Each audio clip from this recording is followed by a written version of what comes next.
Zabbuli ey'e18. Nkwagala ggwe, Ayi Mukama, amaanyi gange. Mukama lwe lwazi lwange era kye kigo kyange, era yandokola. Katonda wange, olwazi lwange olunywevu, oyo gwe ŋŋenda okwesiganga. Engabo yange n'ejjembe ery'obulokozi bwange, ekigo kyange ekigulumivu. Naakoowoolanga Mukama, asaanira okutenderezebwa, bwe nnaalokokanga bwe ntyo mu balabe bange. Emigwa egy'okufa gyansiba, n'ebitabo eby'obutatya Katonda byantiisa.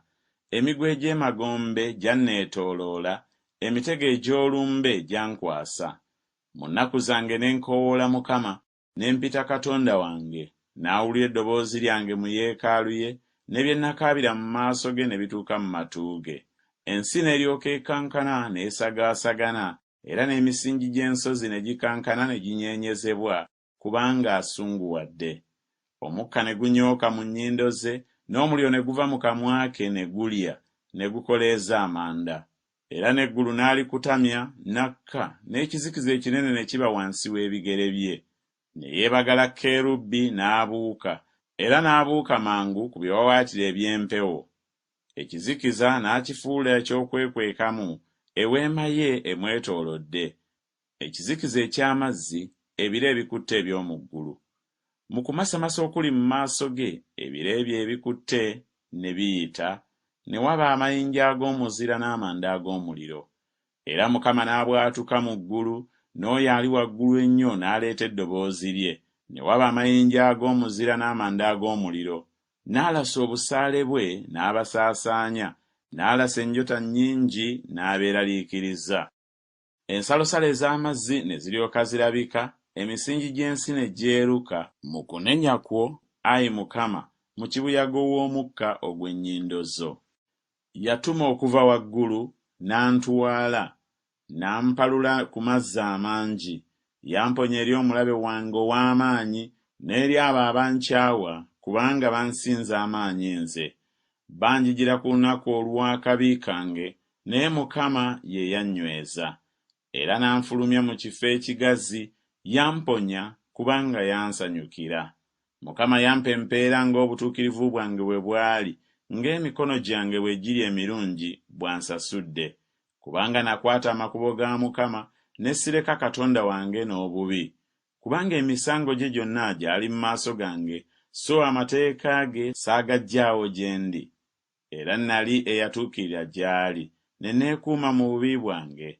Mukama kyavudde ansasula ng'obutuukirivu bwange bwe buli, emikono gyange nga bwe giri emirungi mu maaso ge. Eri ow'ekisa oneeraga ow'ekisa, eri eyatuukirira oneeraganga eyatuukirira.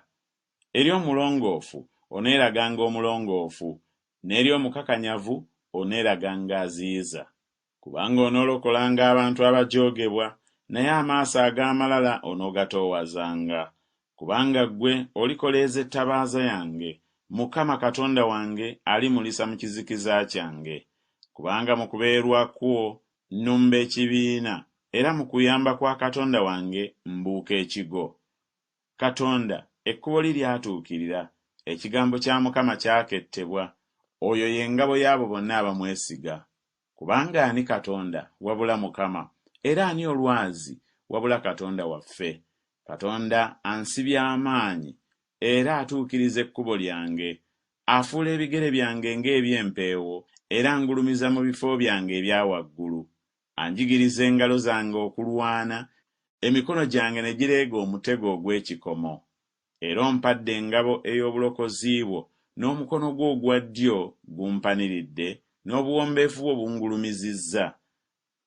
Ongaziyirizza ekkubo ery'ebigere byange, n'ebisinziiro byange tebiseereranga. Ndigoberera abalabe bange ne mbatuukako, so sirikomawo nga tebannazikirizibwa. Ndibafumitira ddala ne batayinza kuyimuka, baligwa wansi w'ebigere byange. Kubanga onsibye amaanyi ag'okulwana, obafukamizza mu maaso gange abannyimukirako. Era abalabe bange obakyusizza amabega gaabwe gye ndi, ndyoke nzikirize abankyawa. Baakoowoola naye tewaali mulokozi, baakoowoola Mukama naye n'atabaddamu. Ne ndyoka mbasekulasekula ng'enfuufu etwalibwa empewo, ne mbasuula ng'ebitose eby'omu nguudo. enguudo. Omponyezza mu kuyomba kw'abantu, onfudde omutwe gw'amawanga, abantu be ssaamanyanga balimpeereza. Bwe baliwulira ebigambo byange ne balyoka baŋŋondera, bannaggwanga balinjeemulukukira. Bannaggwanga baliggwaawo, baliva mu bifo byabwe eby'okwekwekamu nga bakankana. Mukama mulamu, olwazi lwange atenderezebwe era agulumizibwe, Katonda ow'obulokozi bwange. Ye Katonda ampalanira eggwanga era awangula amawanga ngafuge. Amponya eri abalabe bange, weewaawo ongulumiza kw'abo abannyimukirako, ondokola eri omuntu ow'ekyejo. Kyenaavanga nkwebaza ggwe, Ayi Mukama, mu mawanga, naayimbanga okutendereza erinnya lyo. Obulokozi bukulu bwawa kabaka we, era amukolera ebyekisa oyo gwe yasiiga amafuta, Dawudi n'ezzadde lye emirembe n'emirembe.